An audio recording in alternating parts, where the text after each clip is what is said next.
오늘은 요한복음 1장 1절부터 해서 5절까지 읽고 다시 9절부터 13절까지 읽겠습니다. 찾으셨는 줄 알고 제가 읽겠습니다. 요한복음 1장 1절에서 5절.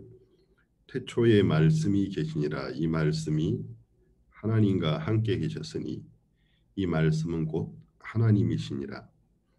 그가 태초에 하나님과 함께 계셨고 만물이 그로 말미암아 지은 바 되었으니 지은 것이 하나도 그가 없이는 된 것이 없느니라.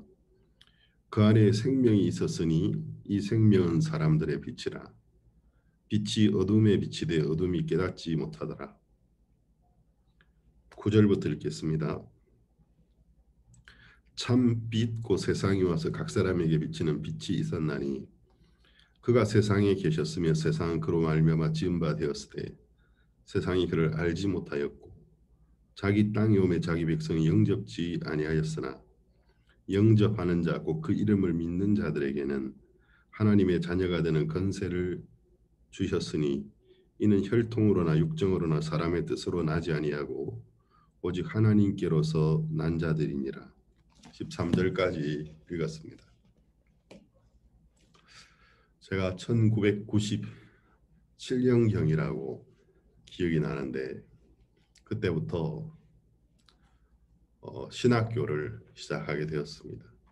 처음에는 그 당시에는 제가 남미 파라과이 수도인 아순시온에서 제가 파라과이 우리 선교회 지부장으로 일을 했었기 때문에 그곳에서 이제 선교학교라는 이름으로 복음을 위해 살기를 원하는 학생들을 모집해서 같이 기숙사에 지내면서 매일매일 성경을 가르치고 오후에는 나가서 또 직접 복음 전하고 또 그러면서 이제 학생들이 좀 성장하고 자라면 수요 예배라든지 주일 오후나 저녁 예배 때 한 번씩 초대해서 말씀도 전하고 하면서 하나님의 은사가 나타나면 목회자로 세워서 지역의 교회를 개척하고 하는 그런 일들을 했었습니다. 그리고 제가 이제 페루에 가서도 또 8년간 그 일을 했었고 멕시코에 와서도 지난 12년간 계속해서 이 신학교를 해왔습니다. 지금은 마하나임 신학교라는 이름으로 학생들을 훈련하고 있습니다. 그러니까 이제 97년도부터니까 2007년, 2017년 만 20년이죠. 그리고 지금 현재 만 23년을 넘겨서 24년째로 지금 가고 있습니다. 그럼 지난 24년 동안에 이제 우리 신학교의 주요 교재가 창세기입니다. 창세기라는 성경은 신구약 66권의 성경 중에서 제일 첫 번째 성경이고 하나님이 세상을 창조하신 가정부터 또 인간의 타락, 또 타락 이후에 인간의 삶, 또 심판, 노아의 홍수로 인한 심판 이후에 또 아브라함의 그 후손들이 살아가는 이야기. 그래서 이제 굉장히 광범위한 주제를 다루고 있고 창세기 총 50장 이 한 권의 성경 속에 성경의 모든 이야기가 들어있다고 해도 과언이 아닐 정도로 굉장히 많은 내용들을 다루고 있습니다. 근데 제가 이제 이 창세기를 오랫동안 읽고 생각하고 강연하고 해오다 보니까 점점 이제 이 창세기에 대해 생각하는 게 깊어지더라고요. 이번에는 이제 우리 신학교 코스는 2년 과정입니다. 그래서 항상 두 기수가 같이 수업을 하고 있습니다. 매해 연초에 새로운 기수 학생들이 들어오는데 연수 과정이 총 2년이기 때문에 이제 지난해에 들어왔던 학생들이 올해 연초가 되면 2년 차에 들었을 때 이제 새로운 학생들이 들어오기 때문에 항상 두 학기의 학생들이 같이 공부를 하고 있습니다. 그래서 제가 이제 창세기 50장까지 지지난주에 강연을 다 마치고 이제 지난주에 창세기 1장으로 돌아왔습니다. 창세기 1장으로 돌아와서 학생들하고 수업을 하는데 이게 잘 안 넘어가지더라고요.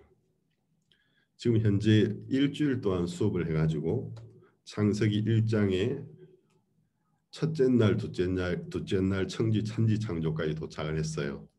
1장에 여섯째 날까지 천지를 창조하시고 일곱째 날 쉬시는 이야기가 나오는데 처음 1절부터 8절 정도까지를 가지고 지난 한 주간을 수업을 했습니다. 근데 이제 이 수업이 참 좋은 것이 이 수업의 방식은 첫 시간에는 학생들이 돌아가면서 그날 해당되는 본문의 내용을 읽고 다 함께 일정 시간 동안 묵상하면서 생각하고 그 다음엔 자유롭게 돌아가면서 발표를 하기 시작하는 것입니다. 그래서 학생들이 발표하는 시간을 가지고 그 다음 시간에는 제가 그 본문 내용을 중심으로 강연을 하는 이런 어떤 시스템입니다.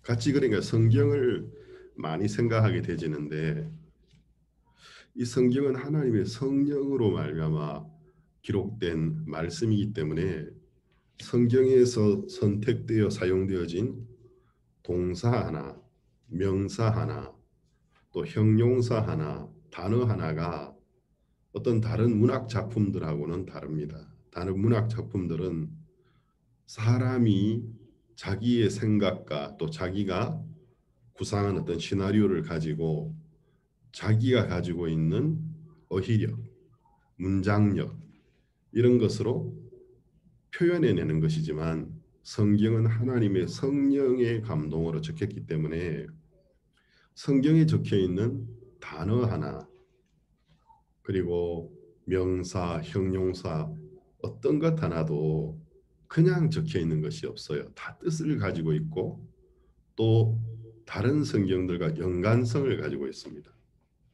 그래서 여러분이 이제 성경을 읽어보면 굉장히 놀라게 되는데 성경을 읽으면서 놀라게 되는 이유 중에 하나는 신성입니다.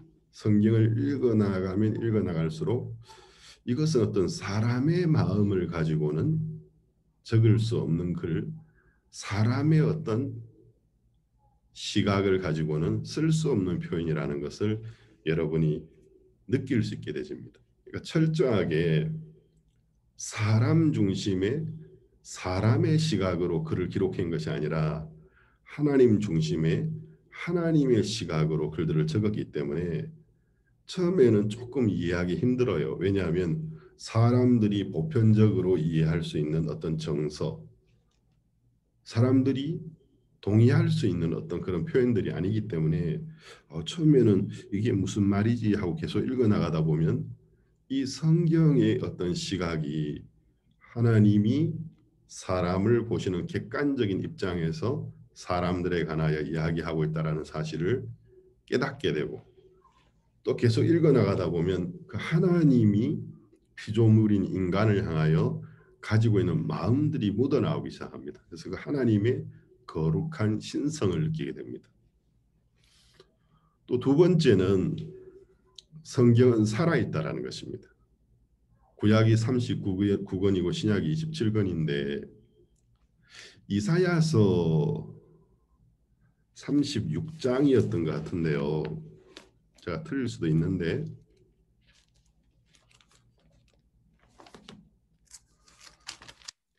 이사야서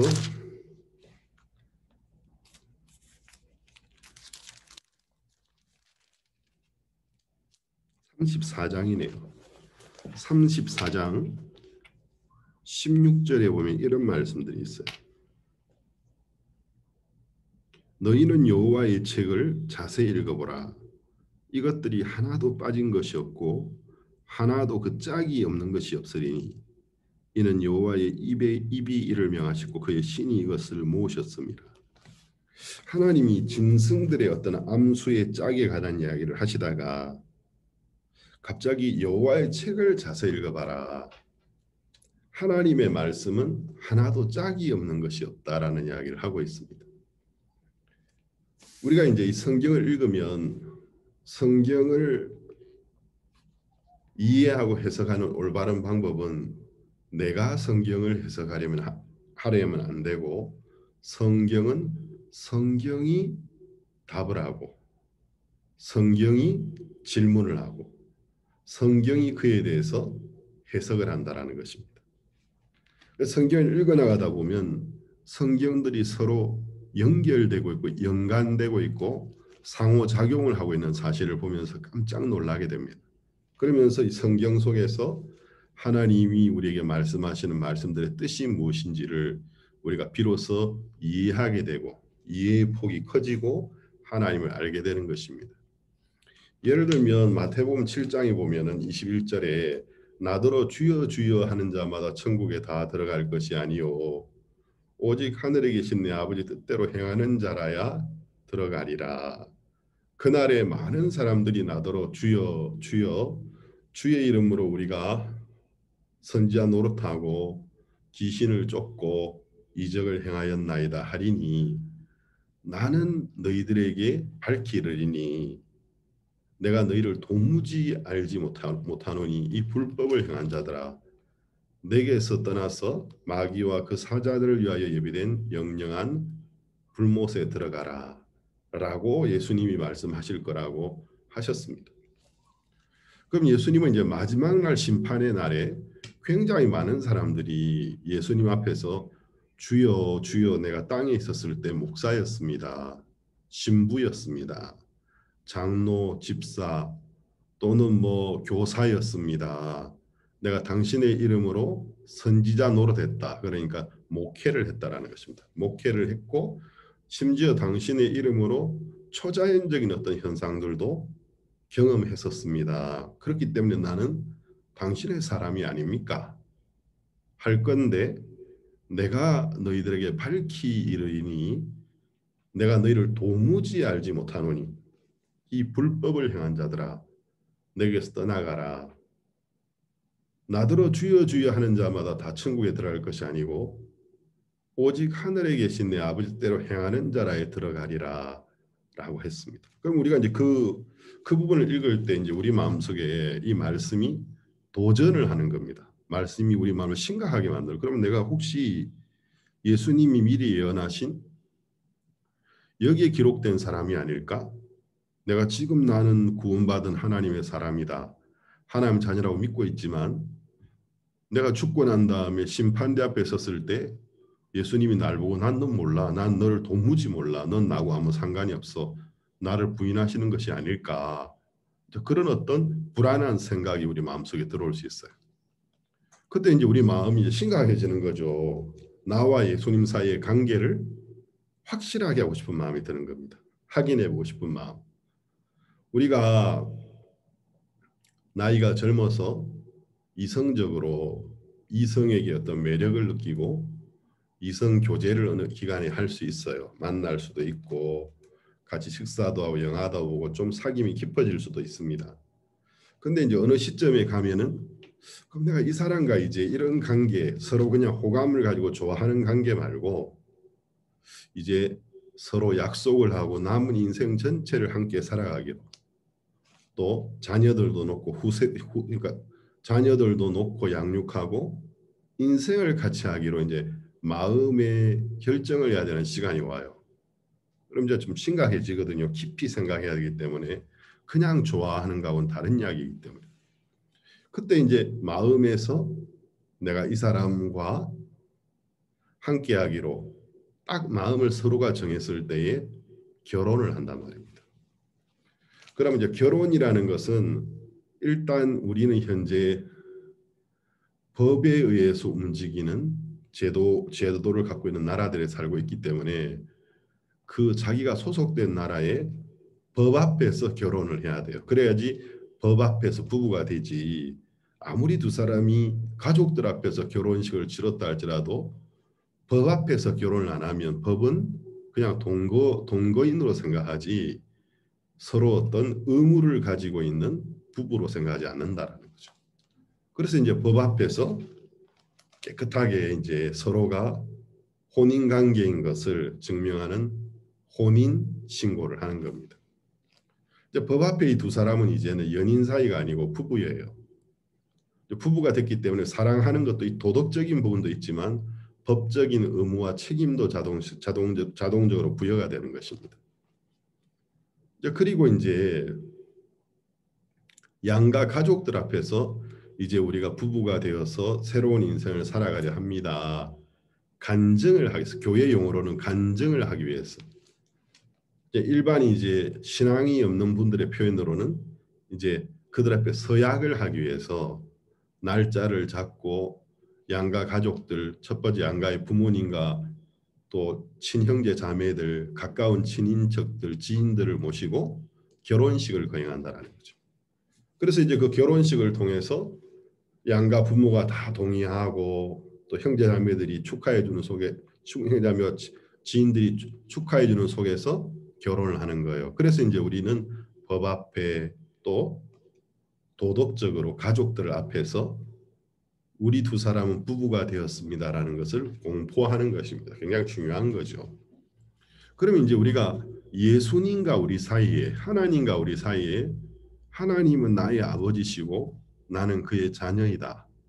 이 관계를 분명히 하는 게 굉장히 중요하다라는 거죠. 예를 들어서 나는 하나님이 좋아. 좋아할 수 있죠. 결혼하지 않은 젊은 남녀가 아주 자유로운 신분이기 때문에 다른 이성을 쳐다보면서 저 남자 멋있는 것 같아. 마음에 들어. 은근히 좋아하는 마음이 생기고 좋아할 수도 있어요. 또 그 남자도 여자이 그럴 수 있어요. 근데 그것이 한 사람이 아닐 수도 있어요. 어느 일정 기간에 저 아가씨 참 좋아했는데 시간이 좀 지나니까 또 다른 아가씨가 더 좋아 보일 수도 있는 거예요. 그렇게 이제 좋아하는 것은 자유로운 거지만 나중에 이제 관계를 분명히 해서 이제 부부가 될 때는 그렇게 해서 안 되는 겁니다. 마음을 정해서 한 사람의 남자와 한 사람의 여자와 평생을 같이 해가기로 약속하는 것입니다. 그와 똑같이 신앙도 하나님에 관한 말씀 들어보니까 하나님 좀 좋은 것 같아. 하나님 좀 좋다. 너 예수님 좀 좋은 것 같아. 그리고 그 하나님의 집이라고 부르시는 교회 다니는 거 즐겁네. 나 옛날에 외로웠는데 교회 가니까 분위기도 밝고 또 같이 모여가지고 성가도 연습하고 또 어떨 때는 이제 소풍도 가서 성가도 하지만 또 뭐 건전 가요 경연대회도 하고 굉장히 분위기가 밝고 좋다. 그렇게 좋아하는 것과 내가 하나님의 자녀가 되는 것은 전혀 다른 이야기라는 것입니다. 그것은 이제 서로 좋은 마음을 가지고 연애하다가 결혼을 하는 것과 비슷해 보이지만 엄연한 차이가 있는 것처럼 분명한 차이가 있는 거예요. 그러면 이제 우리는 서로 좋아하는 상태로 있어서는 안 되는 거예요. 처음에는 그렇게 시작을 하지만 어느 정도 시간이 지나면 관계를 확고하게 확실한 관계로 바꿔야 되는 겁니다. 그럼 하나님은 나의 아버지시고 나는 그의 자녀다. 만약에 여러분이 정말 천지와 만물을 지으신 하나님이 여러분의 아버지가 맞고 눈에 안 보이시지만 여러분이 그의 자녀가 맞다면 이건 엄청난 거예요. 다른 말로 하면 여러분이 세상 어디를 가도 여러분은 살아남을 수 있고 복을 받을 수 있고 여러분은 이길 수 있다라는 것입니다. 왜? 하나님이 나의 아버지시라면 어느 아버지가 자기 자식을 위하지 않습니까? 제 딸 경은이가 이 팬데믹 기간에 유학생 겸 반단기 겸을 경험하고 싶어가지고 콜롬비아로 갔습니다. 근데 콜롬비아에 가서 얼마 안 됐지만은 제가 이제 딸이 보고 싶은 거예요. 그래서 하루 종일 이제 기훈이 보고 싶다 이렇게는 안 하죠. 안 하지만은 하루 종일 시간 지나다가 저녁 때쯤 되면 오늘 한 번도 경은이 목소리를 못 들었네, 얼굴을 못 봤네, 어떻게 지냈을까 이런 생각이 들어요. 한 이틀쯤 되면은 연락이 한 번 안 오지. 처음에 가서는 연락이 매일매일 왔는데 이제 시간이 지나가니까 좀 적응이 되는가 봐요. 적응이 되니까 이제 자기 생각날 때 그리고 돈 필요할 때 확실하게 연락할 때는 돈이 필요할 때 이제 이렇게 관계가 변해가는데 근데 이제 우리가 하나님의 자녀라면 어느 아버지가 자기 자식을 도우려는 마음을 안 가지고 있는 사람이 있죠? 정상적인 아버지라면, 어머니라면 어느 날 이제 큰 자식에게 아버지 제가 지금 갑자기 너무 어려운데 돈이 필요해요. 너는 애가 아니니까 그럼 내가 빌려줄게. 이자는 줄 필요 없고 네 일단 이 돈으로 문제를 해결하고 나중에 나한테 갚아라. 이제 나이 든 아들 그냥 돈 주면 그게 좋은 게 아니거든요. 나이가 많이 든 이제 자녀를 그냥 돈을 주면 책임감이 없어질 수도 있고 또 어떤 생존력이 약해질 수도 있어요. 부모를 너무 의지하니까. 그러니까 이제 이거 내가 빌려주는 거야. 대신에 이자를 나한테 더 줄 필요는 없고 네가 쓰고 다음에는 갚아라. 근데 아버지가 이렇게 이제 자식을 위해서 이야기하지만 자식이 정말 나중에 그 빚을 갚을 만한 여건이 안 될 때 끝까지 그걸 받으려 하는 아버지는 없어요. 아버지의 근본적인 마음은 도울 마음을 가지고 있기 때문입니다. 그러면 하나님이 나의 아버지라면 세상의 아버지도 그렇는데 하나님이 나의 아버지가 맞다면 내가 어디를 한들 못 살겠습니까? 이건 굉장히 중요한 것이고 굉장히 큰 거예요. 그러면 이제 예수님이 말씀하신 것처럼 나는 그분을 좋아했는데 그분은 난 너를 모르는데 이렇게 되면 이거는 저주인 거죠. 엄청나게 심각한 상황인 거죠. 그래서 예수님이 거기에서 이제 설명을 좀 하시면서 어떤 사람이 버림을 받는지에 대하여 설명하셨어요. 나더러 주여 주여 하는 자마다 천국에 다 들어갈 것이 아니요 오직 하늘에 계신 내 아버지의 뜻을 행하는 자라야 천국에 들어갈 수 있다.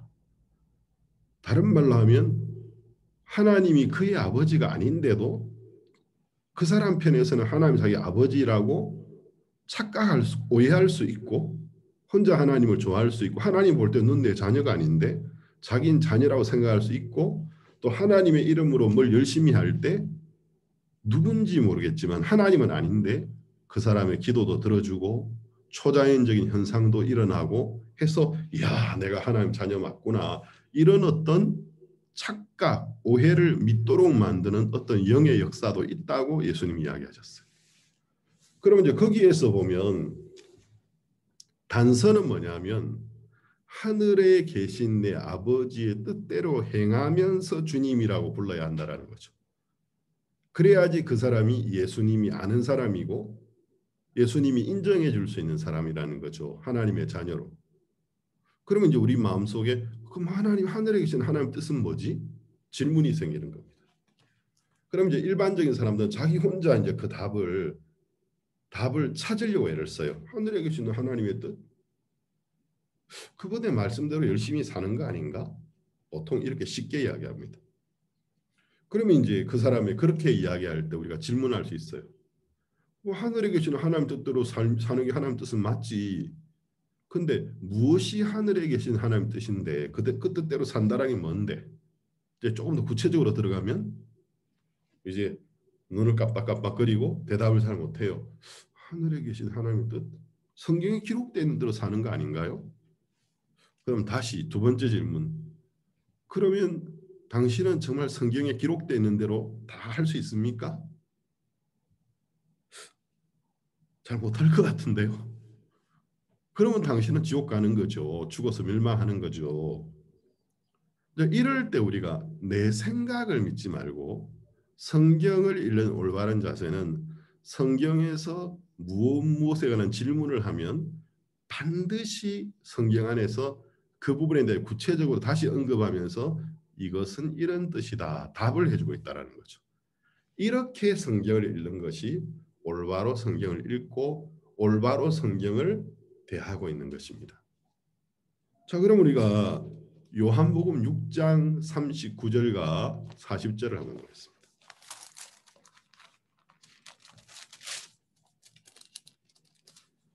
요한복음 6장 39절 40절 나를 보내신 이의 뜻을 행하려 함이니라. 나를 보내신 이의 뜻은 내게 주신 자 중에 하나도 잃어버리지 아니하고 마지막 날에 다시 살리는 이것이니라. 내 아버지의 뜻은 아들을 보고 믿는 자마다 영생을 얻는 이것이니 마지막 날에 내가 이를 다시 살리리라 하시니라. 자, 여기에 보면 예수님이 이제 친히 하늘에 계신 하나님의 뜻에 관한 이야기를 했어요. 두 가지 뜻. 첫 번째 뜻은 하나님이 보내신 자 예수 그리스도를 향하여 하나님이 가지고 계신 뜻이에요. 예수님을 향한 하나님의 뜻은 뭐냐면 나를 보내신 이의 뜻을 행하려 함이니라. 나를 보내신 이의 뜻은 이제 이것은 하나님이 예수님을 향하여 가지고 있는 뜻인데 내게 주신 자 예수님에게 주신 자 중에 내가 한 명도 잃어버리지 아니하고 마지막 날에 다시 살리는 이것이니라. 내가 그 모든 사람을 위하여 죽고 그들을 죄에서 구원하고 살려서 한 명도 내가 구원하지 못해서 멸망하는 자가 없는 것이 하나님의 뜻이다. 그런데 이것은 예수님이 이루셨어요. 그래서 십자가에서 임종하실 때에 마지막 남긴 말씀이 다 이루었다 이셨습니다. 다른 말로 하면 하나님이 예수님을 향하여 가지고 있었던 뜻을 다 이루었다라는 거죠. 하나님이 내게 주신 자 중에 한 명도 내가 잃어버리지 아니하고 다 살리는 것이다. 그럼 하나님이 예수님에게 주신 자는 몇 명이고 누구이죠? 성경에는 예수님은 온 세상을 위하여 죽었다고 돼 있어요. 온 세상의 죄를 위하여. 결국 온 세상 사람들입니다. 그럼 예수님은 온 세상 사람들 인류 전체를 죄에서 구원하고 살리는 일을 이루셨습니다. 근데 40절에는 이제 우리를 향하는 하나님 뜻이에요. 내 아버지의 뜻은 아들을 보고 믿는 자마다 영생을 얻는 이것이니 마지막 날에 내가 이를 다시 살리리라 하시니라. 하나님이 우리 인간을 향한 뜻은 그 아들을 보고 믿는 자마다 아들이 누구죠? 예수 그리스도. 우리의 죄를 위하여 죽으신 예수 그리스도를 보고 믿는 자마다 영생을 얻게 되는 이것이니 마지막 날에 내가 이를 다시 살리리라 하시니라. 자, 그렇다면 아까 처음 이야기했던 하늘에 계신 내 아버지 뜻대로 행하는 자라야 천국에 들어가리라. 하늘에 계신 아버지의 뜻이 우리가 생각했던 것하고 다르다라는 걸 우리가 알게 됩니다. 우리는 어떻게 생각했죠? 성경 말씀대로 사는 것, 율법을 다 지키는 것. 그러면 이제 우리가 그럼 당신은 율법을 다 지킬 수 있나요? 그때부터 대답을 못해요. 그럼 당신은 성경에 나와 있는 대로 매일매일 하며 살 수 있나요? 대답을 못해요.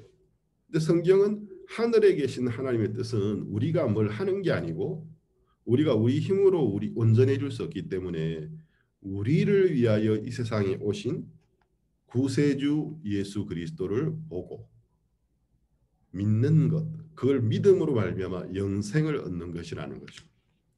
자, 그러면 우리가 우리 죄의 문제를 해결할 수 없기 때문에 우리 죄의 문제를 대신 해결해 주시려고 구세주 예수님이 오셨어요.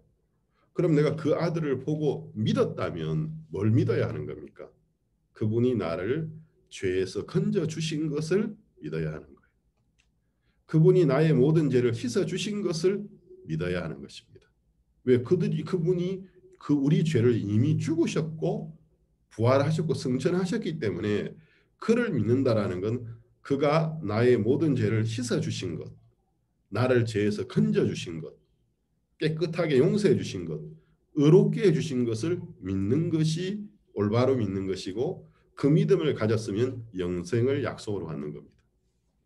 근데 이제 우리가 우리 주변에 있는 사람들하고 좀 일반적인 대화를 해보면 이 지구상에 현재 예수님을 믿는다고 말하는 사람들 굉장히 많습니다.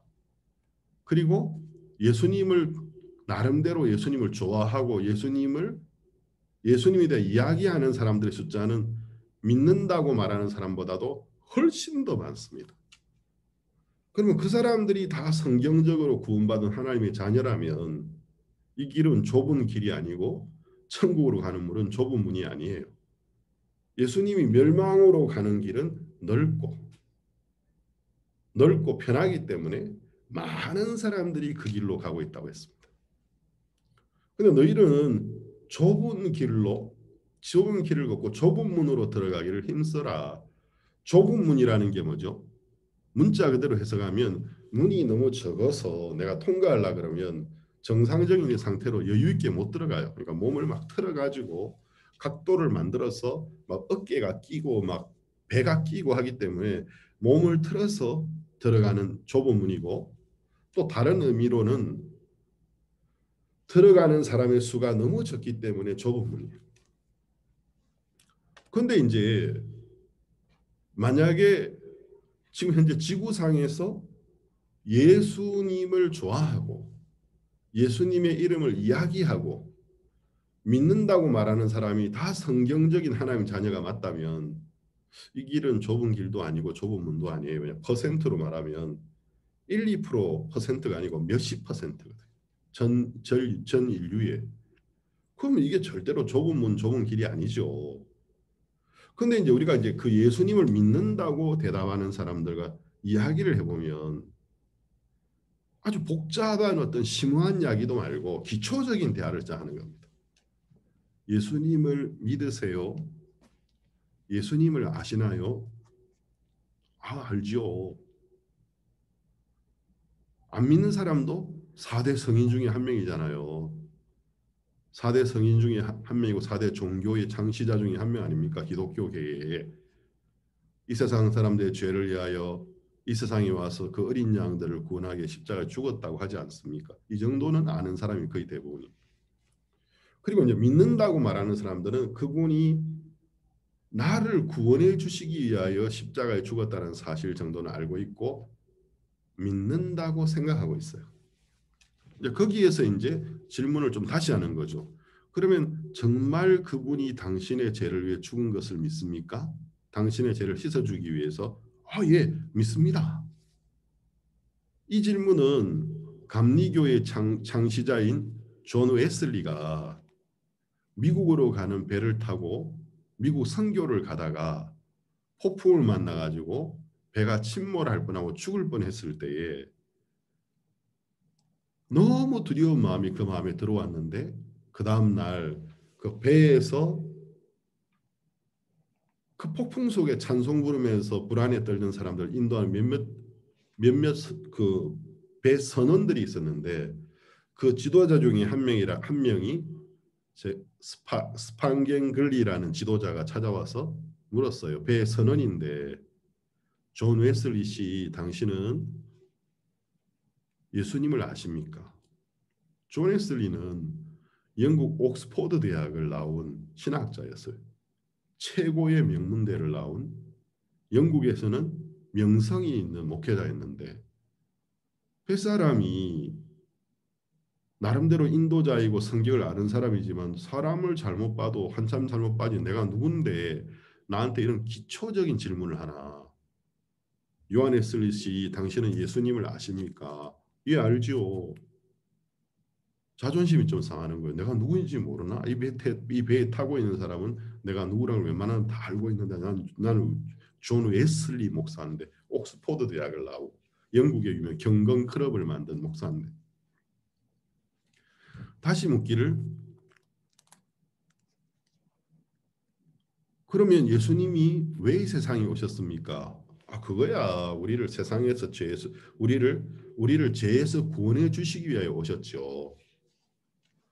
다시 질문했습니다.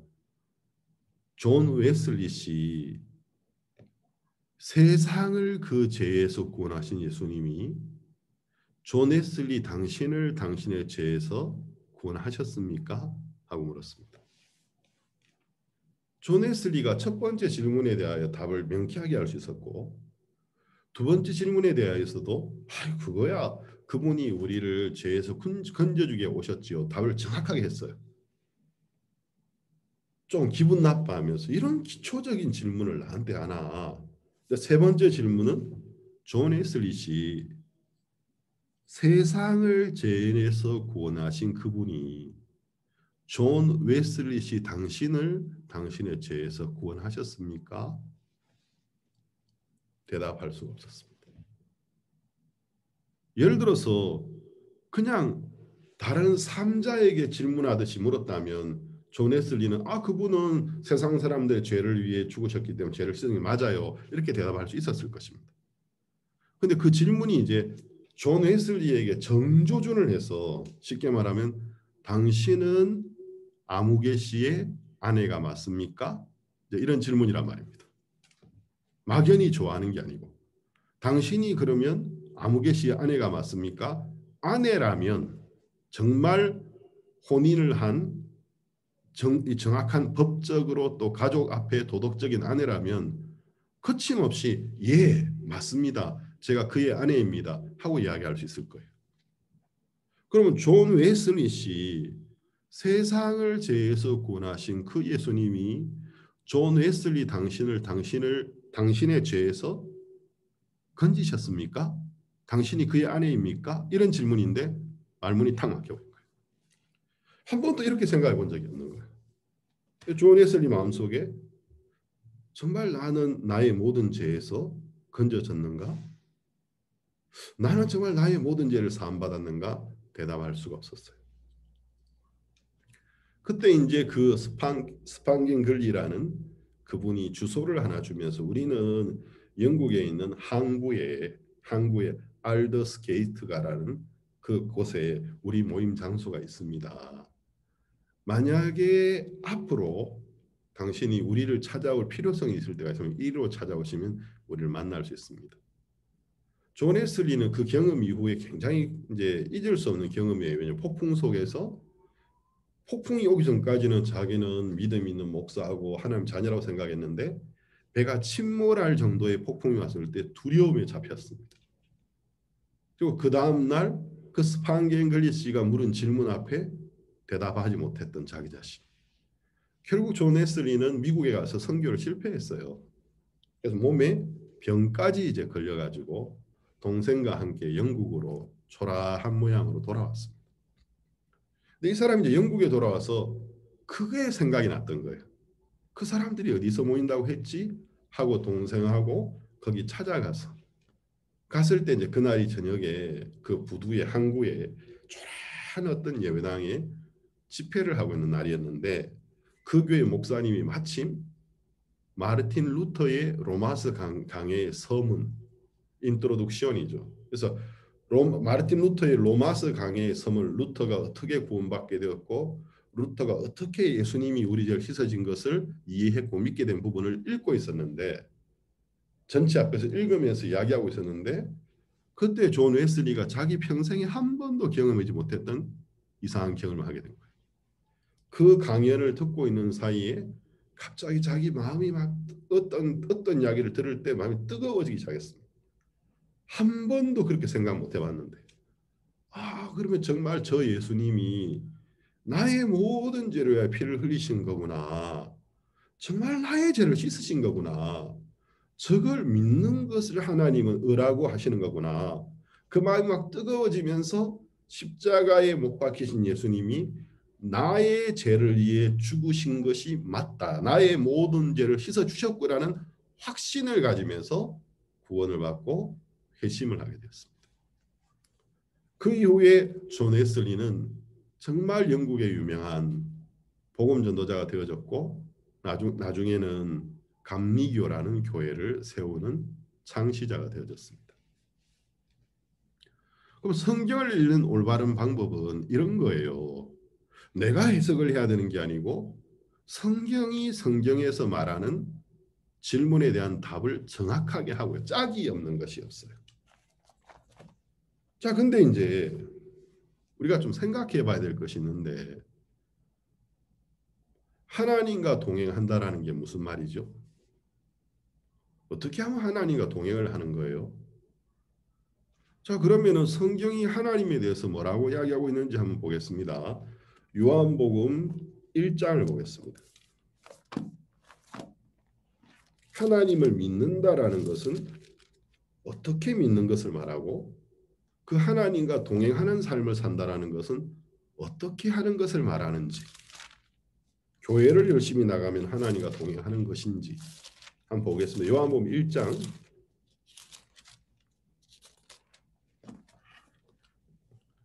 14절을 보겠습니다. 말씀이 육신이 되어 우리 가운데 거하심에 우리가 그 영광을 보니 아버지의 독생자의 영광이요 은혜와 진리가 충만하더라. 17절에서 18절까지 보겠습니다. 율법은 모세로 말미암아 주신 것이요 은혜와 진리는 예수 그리스도로 말미암아 온 것이라.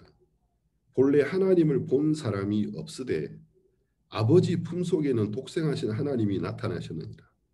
자, 성경은 하나님을 본 자가 없다고 이야기하고 있습니다. 근데 여러분이 성경을 좀 아시는 분이라면은 근데 모세가 막 하나님 앞에 기도하면서 하나님 보여달라 해가지고 하나님 바위 뒤에 숨어 있으라 하고 정면을 볼 수는 없기 때문에 모세가 바위에 숨어서 하나님의 등을 보지 않았나요? 그걸 기억하는 사람이 있을 겁니다. 그 다음에 이제 그러면 질문이 하나님이 등이 있나요? 하나님이 등이 있다면 가슴도 있고 배도 있고 그러면은 어깨도 있고 팔도 있고 손도 있고 다리도 있고 하나님도 우리처럼 몸을 갖고 있다라는 것인데 하나님이 등이 있나요? 성경은 하나님을 본 자는 한 명도 없었고 앞으로도 없을 거라고요. 살아서 하나님을 볼 수 있는 사람은 그 누구도 없습니다. 옛날에도 없었고. 그럼 모세가 본 것은 천사였습니다. 하나님의 천사를 보여주신 것이었습니다. 그러니까 하나님이 만드신 천사를 보여주셨으니까 다르게 말하면 하나님을 본 것과도 같은 것인데 실질적으로 하나님 그 자체를 모세가 본 것은 아니었습니다. 그래서 이제 여기 18절에 보면은 본래 하나님을 본 사람이 없으되 그럼 보지도 못한 분을 우리가 어떻게 믿어요? 못 보고 못 만진 분을 어떻게 믿어요?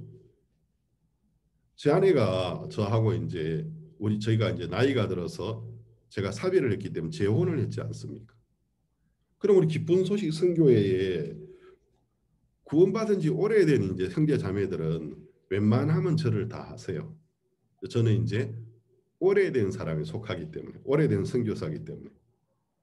근데 제 아내는 이제 저하고 이제 그 중매를 통해서 만나기로 했는데 제가 누군지를 몰랐다고 하더라고요. 그래서 당신은 우리 기쁘투기 선교회 간첩 아니야? 김성환 목사님이 지금 베냉에 선교하시는데 아니 신 목사님을 몰랐다고요? 신 목사님 모르면 우리 선교회 사람 아닌데 그 사람 간첩인데 그러니까 이제 우리 집사람은 간첩이었던 것 같아요. 우리 선교회 안에 저를 몰랐다고 하더라고요. 그러면 모르는 사람, 보지도 못한 사람을 어떻게 믿을 수 있죠? 본래 하나님을 본 사람이 없다고 되어 있는데 디모데전서 6장을 한번 보겠습니다. 신약성경 디모데전서 6장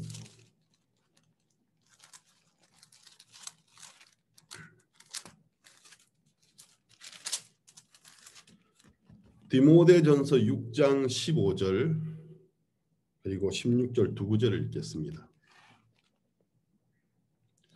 기약이 이르면 하나님이 그의 나타나심을 보이시리니 하나님은 복되시고 홀로 한 분이신 능하신 자이며 만왕의 왕이시며 만주의 주시오 오직 그에게만 죽지 아니함이 있고 가까이 가지 못할 빛에 거하시고 아무 사람도 보지 못하였고 또 볼 수 없는 자시니 그에게 존귀와 영원한 능력을 돌릴지어다. 아멘. 자, 사도 바울은 하나님의 성령에 충만한 정말 위대한 사도요 종이었는데 사도 바울이 뭐라고 했느냐 하면 하나님은 복되시고 홀로 한 분이신 능하신 자며 만왕의 왕이시고 만주의 주시오 오직 그에게만 죽지 아니함이 있고 가까이 가지 못할 빛에 가시고 아무 사람도 보지 못하였고 또 볼 수 없는 자신이 그에게 존귀와 영원한 능력을 돌릴지어다. 아멘. 자, 만약에 하나님이 이런 분이라면 이런 분이 맞죠? 성경에 의하면 사도 요한도 본래 그를 본 자가 아무도 없다고 했습니다. 사도 바울도 그를 본 자가 없으며 볼 자도 없을 것이라고 했습니다. 왜? 사람이 가까이 할 수 없는 빛 가운데 계시다고. 그러니까 피조물이 이 몸을 가지고는 접근도 할 수 없는 밝은 빛 가운데 계세요. 근데 어떻게 이런 하나님을 믿죠? 어떻게 이런 하나님과 동행하는 삶을 살 수가 있죠? 그럼 우리가 이제 쉽게 하는 이야기, 하나님과 동행하는 삶. 그 쉽게 하는 이야기도 그 의미가 무엇인지 좀 뜻을 명확하게 하려고 하면 대답을 못해요, 대부분의 사람들이. 어떻게 하는 게 하나님과 동행하는 건데, 너 주와 동행하는 삶을 산다며? 어떻게 하는 게 주님과 동행하는 건데? 너희 교회 목사님 맨날 매일매일 만나면 그게 주님과 동행하는 거야? 아니면 교회에 있는 모든 모임에 하루도 안 빠지고 새벽부터 밤까지 출석하면 주님과 동행하는 거야? 그러면 개인적인 어떤 직업이라든지 또 몸에 병이 있다든지 어떤 특별한 상황으로 인해서 목사님도 만날 수 없고 신부님도 만날 수 없고 교회도 갈 수 없고 성당도 갈 수 없는 사람은 주와 동행 못하는 거네? 이런 이야기를 들을 수가 있는 거라는 거죠. 그럼 어떻게 하는 것이 하나님과 동행하는 삶을 사는 것입니까? 다시 요한복음 1장으로 돌아가겠습니다. 제가 설명드리는 것이 어렵습니까? 화면에서 어려우면 고개를 이렇게 하시면 됩니다. 요렇게 하면 어렵다. 하나님과 제가 지금 설명하는 게 어렵습니까? 어려운 사람은 진짜 어렵다. 이렇게 어렵다. 안 하시는 거 보니까 다 안 어렵다 이 소리인데, 그러면 요한복음 1장을 한번 보겠습니다.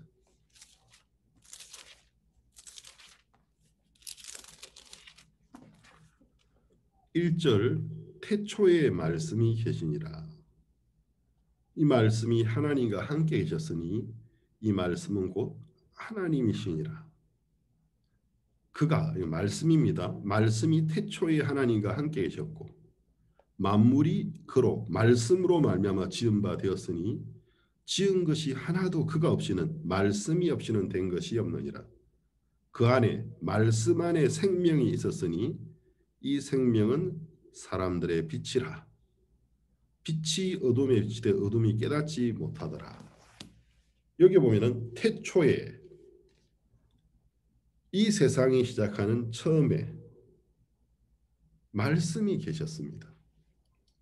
그래서 요한복음 1장은 신약 성경의 창세기 1장이라고 해도 틀린 말이 아니에요. 시작이 아주 비슷해요. 구약 성경 창세기 1장 1절이 어떻게 시작하죠? 태초에 하나님이 천지를 창조하시니라. 요한복음 1장 1절에 태초에 말씀이 계시니라. 이 말씀이 하나님과 함께 계신 이 말씀은 곧 하나님이시니라. 근데 여러분이 이제 창세기 1장 1절을 읽어보면 태초에 하나님이 천지를 창조하시니라 이렇게 돼 있어요.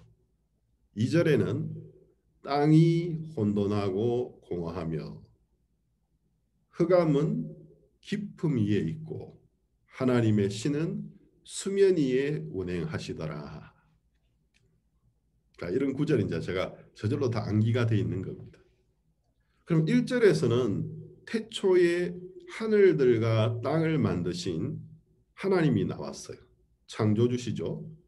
근데 2절에서는 이제 하나님이 우리가 사는 이 지구, 이 땅에 관심을 가지면서 줌을 팍 당겨가지고 땅에다가 초점을 맞추시는데 2절에 땅은 땅이 혼돈하고 공허하며 흑암은 깊음 위에 있고, 깊음 위에 있다라는 것은 땅의 표면에 웅덩이들이 끝도 안 보이는 웅덩이들이 팍 파져 있었다라는 거죠.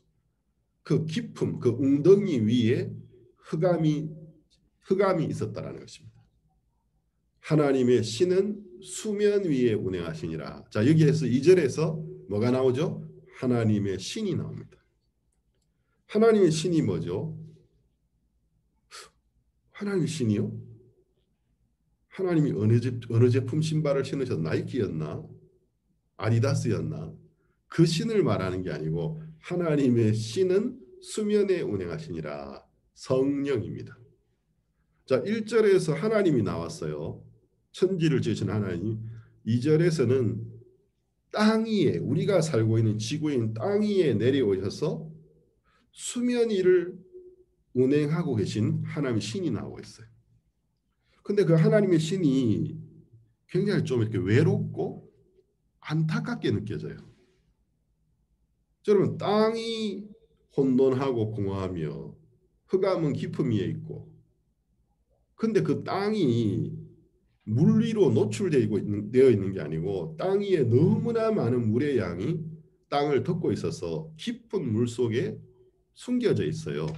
그러니까 이절에 땅이 혼돈하며 공허하며 흑암은 깊음 위에 있고라는 건 사람의 시각으로 보는 게 아니고 하나님의 성령의 눈이 물 깊은 곳에 어두움 속에서, 아직도 땅이 지금 우리가 보는 이런 땅의 모양이 아니고 혼돈하다. 그러니까 뭐 산, 골짜기, 언덕, 평지 이런 것이 명확하게 구별되어 있는 게 아니고 혼돈. 그러니까 미끌미끌한 어떤 진흙 덩어리. 혼돈해 있고 구멍이 뻥뻥 뚫려 가지고 그 구멍들 위에는 깊은 흑암이 들여져 있고, 그다음 공허하다. 어떤 생명체도 없는 상태였다는 거죠. 그래서 수면 위로 하나님의 신이 나르면서 움직이면서 그 깊은 물 속에 있는 땅에 대한 어떤 안타까움, 그 땅을 향한 어떤 연민을 우리가 느끼는 거예요. 그러면서 땅을 돕고 싶어하는 어떤 하나님의 신의 모양을 볼 수가 있습니다. 3절, 하나님이 가라사대 빛이 있으라 하셨고 빛이 있으라 하심에 빛이 있었더라. 하나님의 보시기에 좋았더라. 자, 3절에서는 뭐가 나오죠? 하나님이 가라사대. 가라사대라는 표현은 요즘 현대는 잘 안 쓰는 옛날 그 사서상경 논어 같은 데 나오는 글인데, 가라사대 말씀하시되 이 말입니다. 그러니까 하나님이 가라사대, 하나님이 말씀하시되, 뭐가 나왔죠? 말씀이 등장했습니다. 그러니까 1절 하나님, 2절에서 하나님의 신, 3절에서 하나님의 말씀. 하나님은 한 분이신데 하나님이 하나님의 신이라는 분을 우리 어떤 이 세상을 돕고 인간을 지키는 일에 그 신이 돕고 있어요. 그리고 3절에는 하나님의 말씀이 천지와 만물을 창조하고 있는 걸 볼 수 있습니다. 그러면 여러분이 좀 생각을 해야 돼요. 왜 말씀하셨을까? 저는 목사지 않습니까? 성경을 주야로 묵상하고 가르치는 목사인데, 그러니까 성경을 읽을 때 이제 굉장히 생각을 많이 하거든요. 왜 말씀하셨을까? 그러면 나는 언제 말을 하지? 여러분은 언제 말을 사용합니까?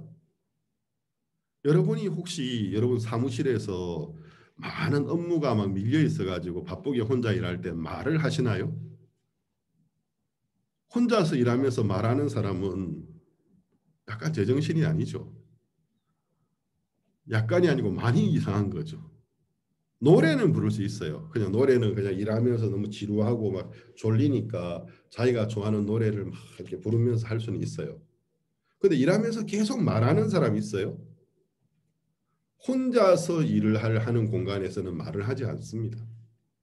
그냥 내 머릿속에 생각하고 있는 나의 생각이나 나의 의지들을 그냥 내 손이나 발이라는 도구를 통해서 실현시키는 거죠. 근데 언제 우리가 말을 사용하죠? 청중이 있을 때, 관중이 있을 때, 내가 하는 이야기를 들어야 되는 사람이 있을 때, 그럴 때 하는 겁니다. 축구를 잘 모르는 사람이 축구를 보는데 축구의 룰을 축구는 웬만하면 이제 온 세계 사람들이 룰을 알아요. 축구라는 스포츠는 너무 대중적인 스포츠이기 때문에. 그리고 야구도 기본적인 건 사람들이 알아요. 농구와 배구를 아는 사람도 꽤 많고. 근데 저는 이제 미식 축구의 룰을 잘 모르거든요. 그래서 미식 축구 그거 왜 보는지 모르겠더라고. 그냥 덩치 큰 사람들이 나와가지고 어깨를 턱 부딪혀가지고 넘어뜨려가지고, 저게 뭐 레슬링도 아니고 저것이 무슨 격투기도 아니고 좀 힘 자랑하는 사람들 나왔냐. 근데 이제 미국에 있는 우리 사역자님들은 그 미식 축구를 굉장히 좋아하는 분들이 있어요. 그래서 이제 그 아메리카 리그가 되면은 그 막 개막식 박영구 목사님도 그걸 그렇게 좋아하시더라고. 그래서 저거 세상에 미련하고 재미없는 것 같은 저거 왜 보지? 그 룰을 알면 굉장히 재미있다라는 거죠. 그래서 이제 우리가 어떤 스포츠를 보는데 룰을 잘 몰라가지고 그냥 보고 있으면 잘 이해가 안 돼요. 그때 해설가들이 딱 있어가지고 마이크 탁 켜가지고 예, 뭐 다니엘 선수가 뛰고 있습니다. 예, 옆에 미드필드인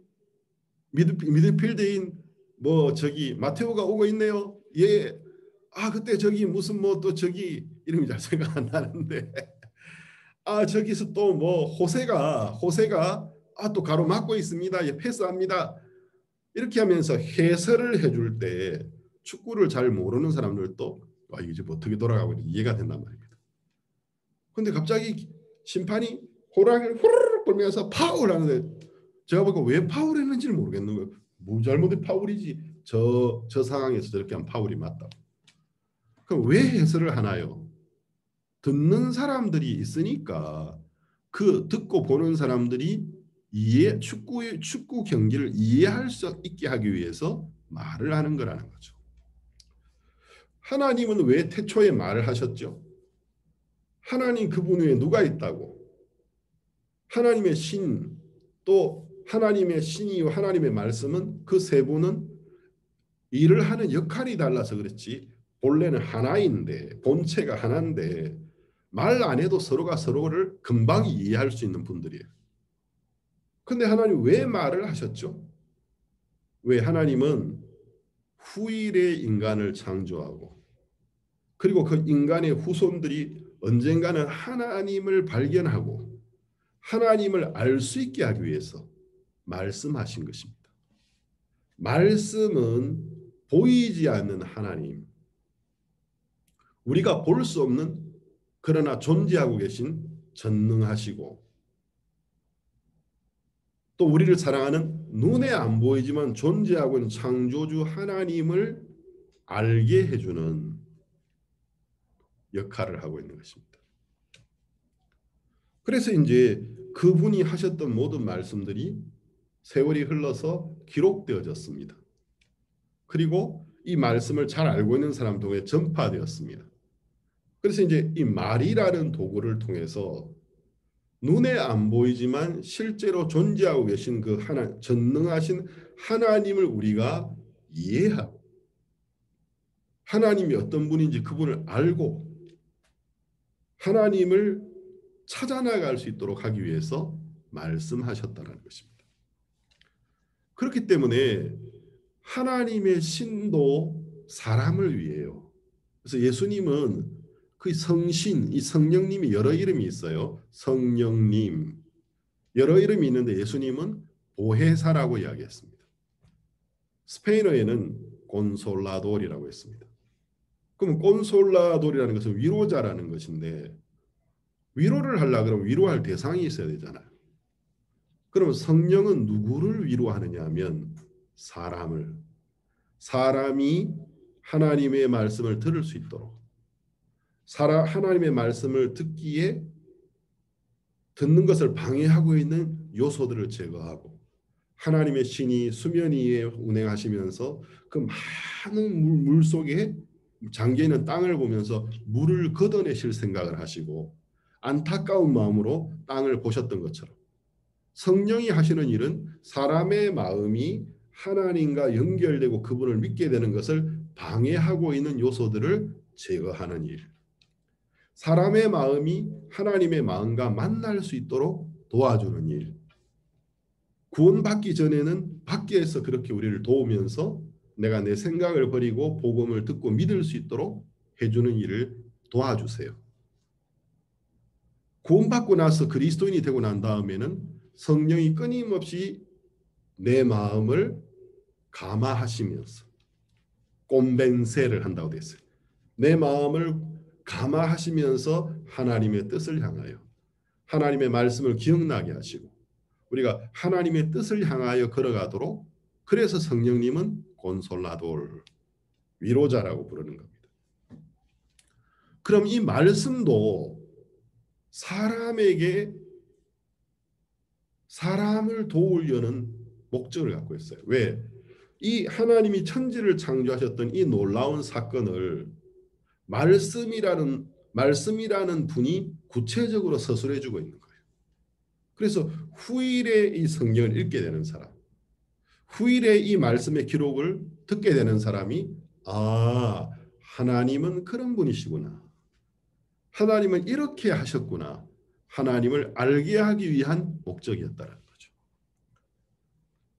자, 그럼 우리가 요한복음 1장으로 돌아가겠습니다. 어렵습니까? 제가 이거 신학생들한테 늘 수업하는 건데 지금 제 편에서는 여러분이 가장 이해를 잘할 수 있도록 쉽게 한다고 하고 있는데 이 주제가 쉬운 듯하나 굉장히 심오한 것이기 때문에 조금 어려울 수도 있어요. 요한복음 1장 이제 여러분이 좀 이해가 되실 거예요. 1장 1절 태초에 말씀이 계시니라. 창세기 1장 3절에 하나님이 가라사대 하면서부터 만물이 만들어지기 시작했지 않습니까? 태초에 말씀이 계시니라.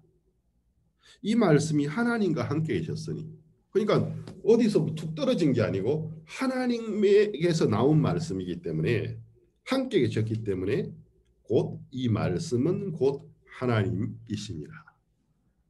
그래서 이 말씀이라는 단어를 신약성 요한복음 그리스어로 기록되어 있는데 사도 요한은 이 말씀이라는 부분을 로고스라는 그리스어를 선택했어요.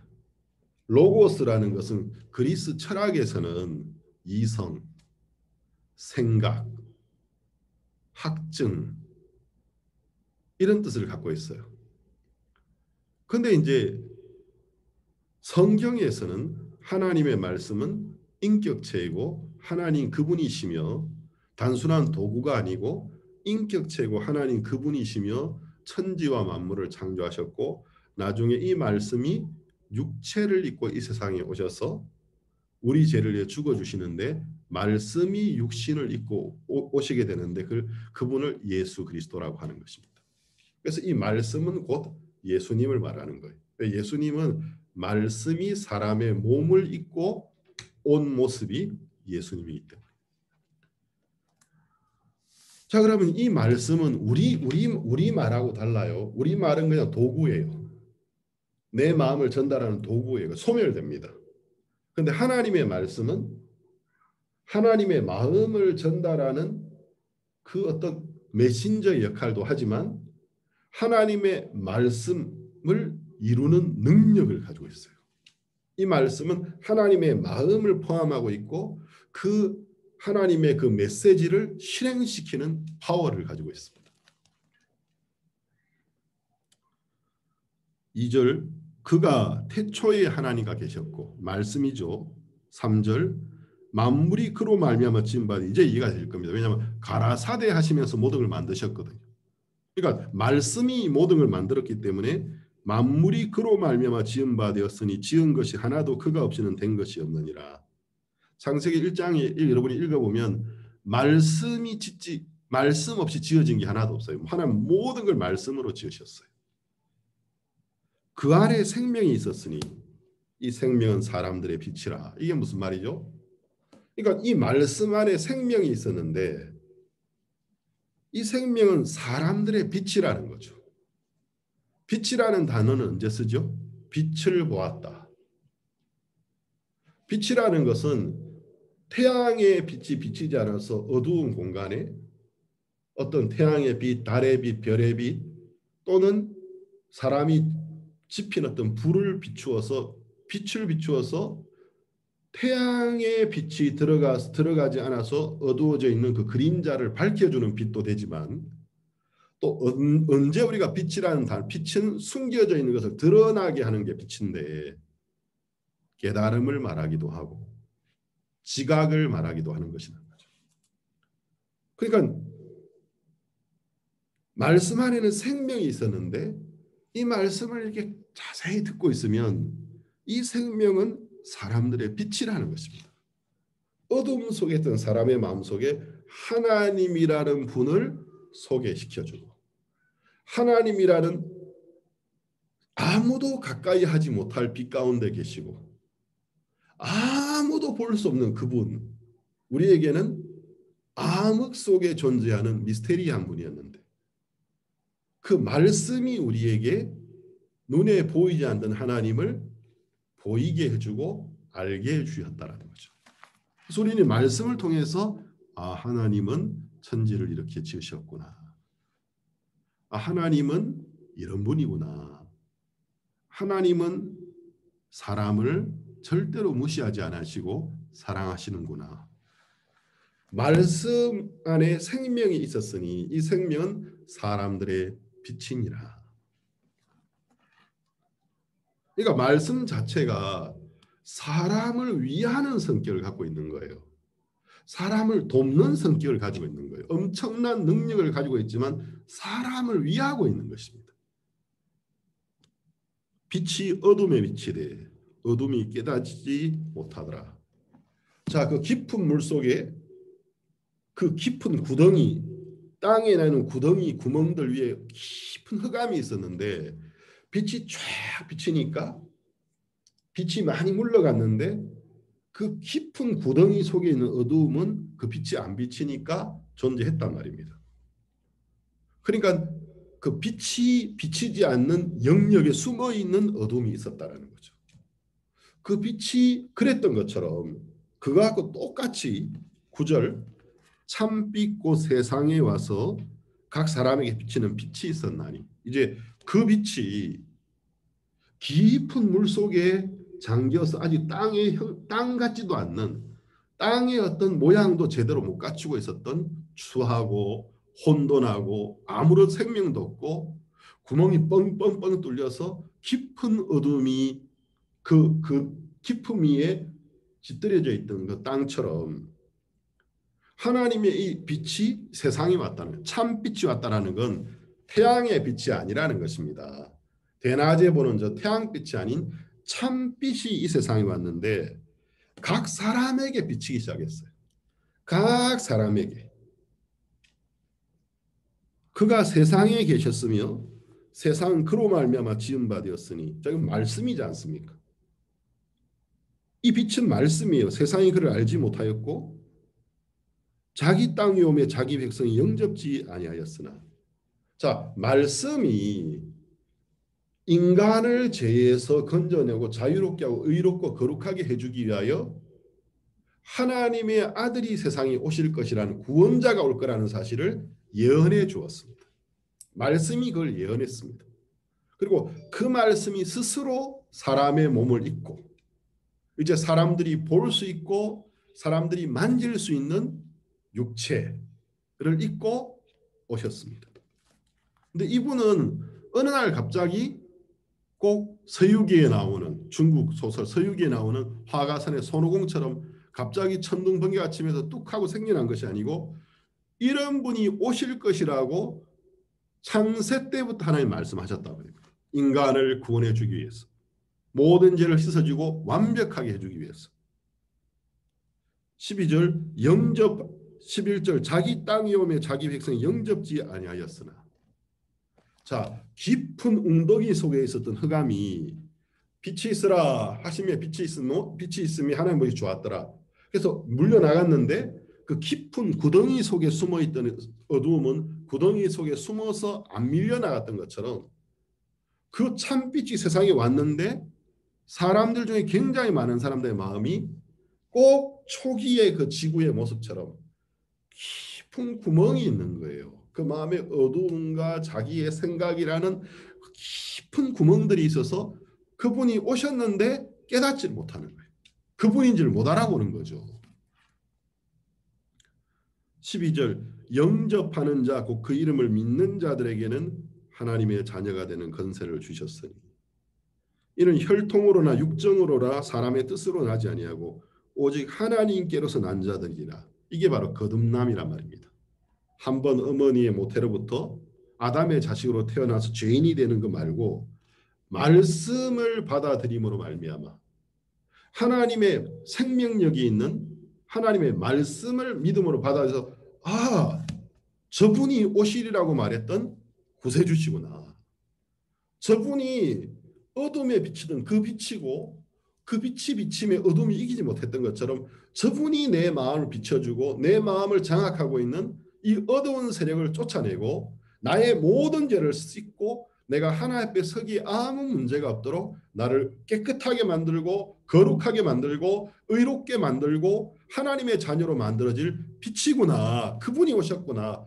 아멘 하고 그분을 내 마음의 구세주로 믿으면 그 마음의 모든 어둠이 물려나가고 죄가 씻어지고 하나님의 말씀으로 다시 태어나는 거예요. 이것은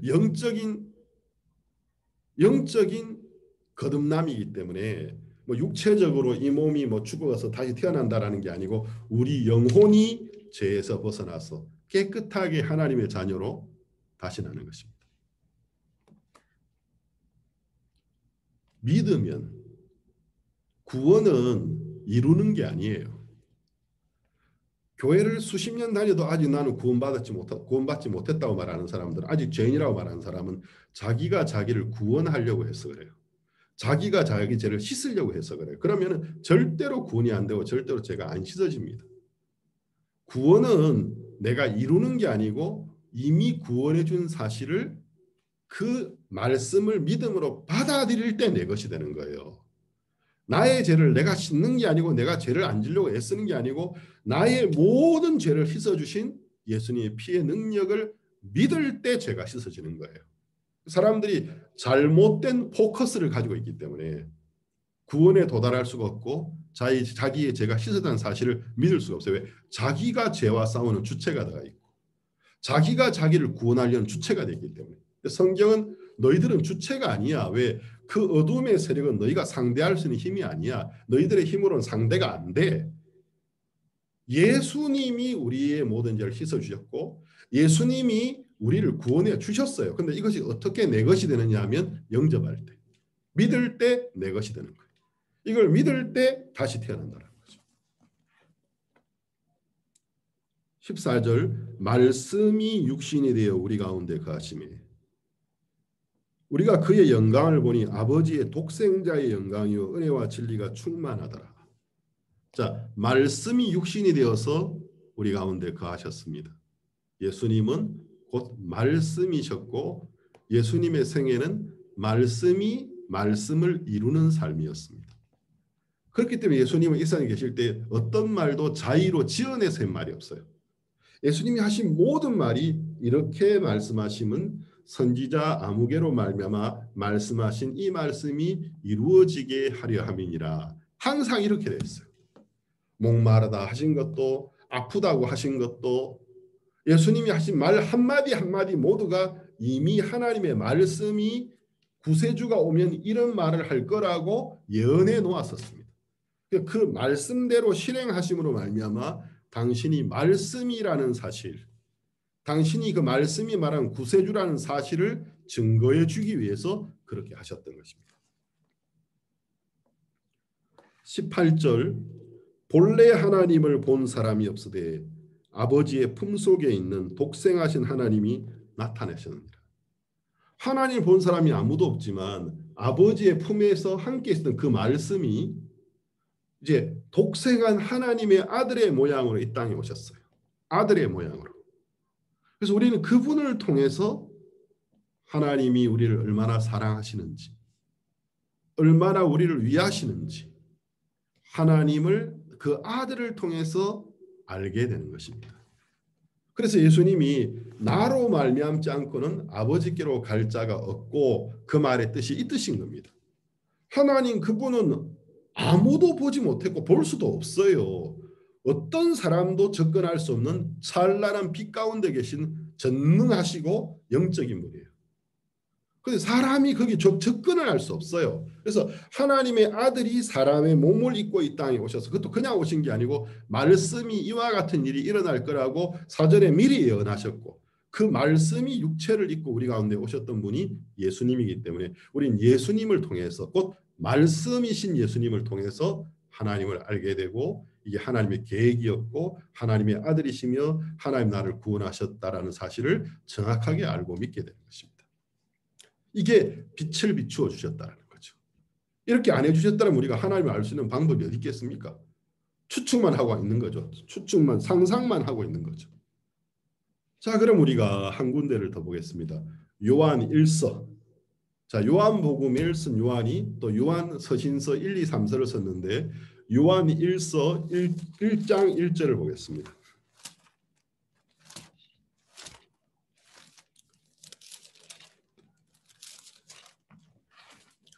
요한 1서 1장 1절 찾으셨습니까? 다 찾으셔야 됩니다. 요한 1서 1장 1절 태초부터 또 시작이 똑같아요. 태초에 말씀이 계시니라. 창세기 1장 1절 태초에 하나님 천지를 창조하시니라. 요한일서 1장 1절 태초에 있는 생명의 말씀에 관하여는 우리가 들은 바요 눈으로 본 바요 주목하고 우리 손으로 만진 바라. 이게 무슨 말이죠? 하나님은 아무도 볼 수 없고 하나님은 아무도 만질 수가 없어요. 하나님은 영이시기 때문에. 그런데 하나님이 보이지 않는 당신이지만 보이지 않지만 전능하신 분인데 그것을 우리에게 보이게 해주기 위해서 우리가 볼 수 있도록 해주기 위해서 말씀하셨습니다. 말씀으로 나타나셨습니다. 태초부터 있는 생명의 말씀에 관하여는 우리가 들은 바요 눈으로 봤다라는 건 이건 어떤 문학적인 표현이 아니고 사도 요한은 실제로 눈으로 봤습니다. 이 말씀을. 생명의 말씀이 육신을 입고 와서 우리 가운데 계실 때 요한은 그 품에 의지했고 그 손을 잡아봤고 실제로 그분을 보았습니다. 그래서 나는 눈으로 보았다. 태초에 천지를 창조했던 그 말씀이 사람의 몸을 입고 우리 가운데 거하시는 것을 나는 보았다. 주목했고 내 손으로 만져봤다고 했습니다. 2절 이 생명이 나타나신 바 된지라 이 영원한 생명을 우리가 보았고 증거하여 너에게 전하노니 이는 아버지와 함께 계시다가 우리에게 나타내신 바 된 자니라. 우리가 보고 들은 바를 너희에게도 전함은 그러니까 지어낸 이야기가 아니라는 거죠. 우리가 보고 예수님을 보았습니다. 그분에게 직접 들었습니다. 를 너희에게 전함은 너희도 우리와 사귐이 있게 하려 함이니 우리의 사귐은 아버지와 그 아들 예수 그리스도와 함께함이라. 우리가 이것을 쓰면 우리의 기쁨이 충만케 하려 함이로다. 자, 그래서 실제로 생명의 태초에 하나님과 함께 생명의 말씀이 육체를 입고 이 세상에 오셔서 계셨던 것을 눈으로 보았고 주목했고 귀로 직접 그 음성을 들었고 손으로 그분을 만졌던 분들 그리고 그분이 하신 모든 말씀이 이루어지는 것을 실제로 체험했던 분들이 이제 우리에게 우리는 이 사도들처럼 예수님을 직접 보지는 못했어요. 직접 만져보지는 못했어요. 근데 이분을 직접 주목하여 보고 직접 들었고 직접 만졌던 분들이 이제 우리에게 교제하자고 이야기하는 거죠. 그래서 우리가 알아들을 수 있는 말로 우리에게 설명해주고 우리에게 전파해주는 건데 우리가 서로 사귐을 가지기 위함이다. 그리고 너희가 만약 우리의 말을 믿으면 우리는 직접 그분을 보고 듣고 만진 사람들이기 때문에 우리의 사귐은 그냥 우리끼리 하는 게 아니고 아버지와 그 아들 예수 그리스도와 함께하는 것이다. 결국 이것이 교제다. 우리가 함께하는 것이다. 형제자매 여러분, 말씀을 마쳐야 될 때가 됐는데 이제 주와 함께 동행한다라는 뜻이 무슨 뜻인지 알겠습니까? 하나님과 동행한다. 하나님은 말씀이십니다. 하나님의 말씀과 동행하는 것이 눈에 안 보이는 하나님과 동행하는 것입니다. 주와 함께 동행한다. 주님은 2000년 전에는 사도들에게는 육체를 가지고 있었기 때문에 실제 예수님의 뒤를 졸졸 쫓아다니는 것이 주와 동행하는 삶이었습니다. 그런데 그 육체에 있던 예수님이 십자가에 죽으시고 부활하셔 성천에서 하나님께 돌아가 버리셨습니다. 그 이후로는 어떻게 하는 것이 예수와 함께하는 삶이죠? 보혜사 성령을 보내주셨습니다. 마치 태초의 수면 위에 하나님의 신이 나르면서 물 깊은 어둠 속에 있는 땅을 안타까워 도우려고 하셨던 것처럼 우리를 돕기 위하여 하나님의 영, 예수님의 영이 오신 겁니다. 그분이 우리의 모든 죄를 예수님이 씻어준 사실을 믿는 성도들의 마음 안에 그 모든 죄가 약속대로 씻어졌기 때문에 성신이 거하기에 아무런 문제가 없어요. 그 성령이 오셔서 그들의 마음 안에 오셔서 보혜사, 온솔라돌, 우리를 도우시는 겁니다. 그래서 우리가 하나님의 말씀을 읽을 때 하나님의 말씀을 우리에게 설명해 주시고, 말씀을 읽어나갈 때 우리에게 이해하게 해주시고, 말씀을 읽을 때 믿음을 일으켜주시고, 그 성령이 우리와 함께 계신 것입니다. 근데 예수님이 말씀하시기를 내 말이 곧 영이요 생명이니라. 내가 너에게 이런 말이 곧 영이요 생명이라.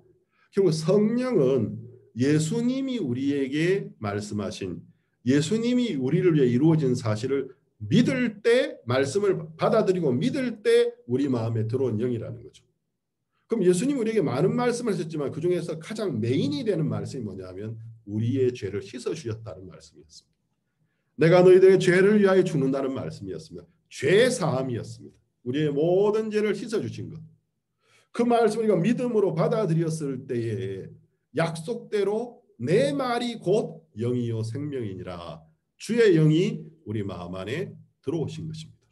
그러면은 주님과 동행한다. 말씀과 동행하는 것입니다. 하나님과 동행한다. 하나님의 말씀과 동행하는 것입니다. 하나님의 말씀의 인도를 받는다.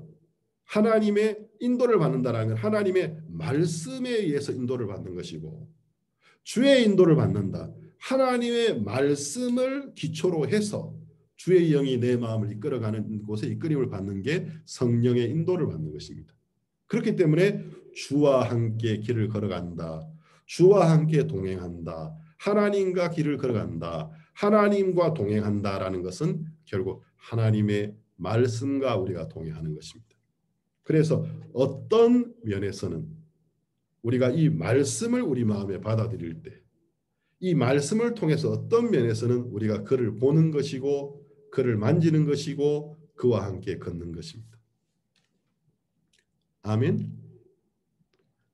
아멘. 예. 아멘 되세요? 예. 아멘. 쉽지요? 안 어렵지요? 어려운데 하도 다그치니까 목사님이 이제 쉽지 않냐고 물으니까 어렵다 하면은 설교 잘못했다고 욕한다고 해석하실 거야. 무조건 이해된다고 하자. 제 편에서는 여러분이 가장 이해가 잘 될 수 있도록 쉽게 설명을 했습니다. 그래서 여러분이 이 하나님의 말씀, 이 말씀은 하나님과 함께 계셨습니다. 하나님에게서 나왔습니다. 결국 하나님이십니다. 간단하게 메시지를 전하는 수단인 정도가 아니고 하나님 그분의 의지이시고 그분의 마음이시고 그 말씀을 이루는 능력을 가지고 있습니다. 그리고 이 말씀이 육신을 입고 오셔서 우리 가운데 계셨던 분이 예수님이시고 올라가셨습니다. 그리고 하나님의 신을 우리에게 보내주셔서 그 성령이 우리 마음속에 말씀을 기억나게 하고 말씀을 이해하게 해주고 말씀을 믿게 해주고 말씀의 근거에서 우리의 삶을 이끌어 가시는 것입니다. 이것이 성령의 인도를 받는 삶입니다. 그러므로 그리스도의 삶에 말씀과 상관없는 삶을 살아가고 있다면 하나님과 상관없는 삶을 산다고 보시면 되고, 말씀이 이끄는 방향으로 이끌림을 받지 않는다면 여러분이 성령의 인도를 받는다고 말할 수 없는 것입니다. 왜? 성령은 그의 영이기 때문에 말씀과 다른 방향으로 여러분을 끌고 갈 리가 전혀 없어요.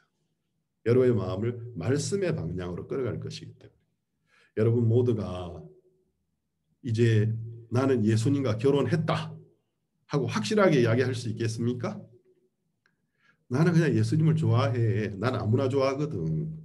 멋있으니까 좋아해. 나는 약간 이렇게 나는 좀 이렇게 푼수야, 푼수. 그래서 아무나 보고 멋있으면 좋아한다. 그러면 큰일 나는 거예요. 이제 여러분은 당신이 그의 아내입니까? 하고 물을 때, 저는 파블로신 목사의 아내입니다. 제가 파블로신 목사의 딸입니다. 며느리입니다. 대답하는 것처럼 여러분은 이 말씀에 의해서 하나님의 자녀이십니까? 자녀이세요? 예, 아멘. 여러분은 그 말씀에 의하여 여러분의 모든 죄가 씻어진 것을 믿으십니까? 그럼 여러분은 의롭습니까? 예. 그럼 여러분은 예수님의 영적으로 말하면 아내요. 하나님의 아들과 같은 관계를 가지고 있는 것입니다. 이 주님과 함께 동행하는 삶을 사십시오. 말씀의 인도를 받으십시오.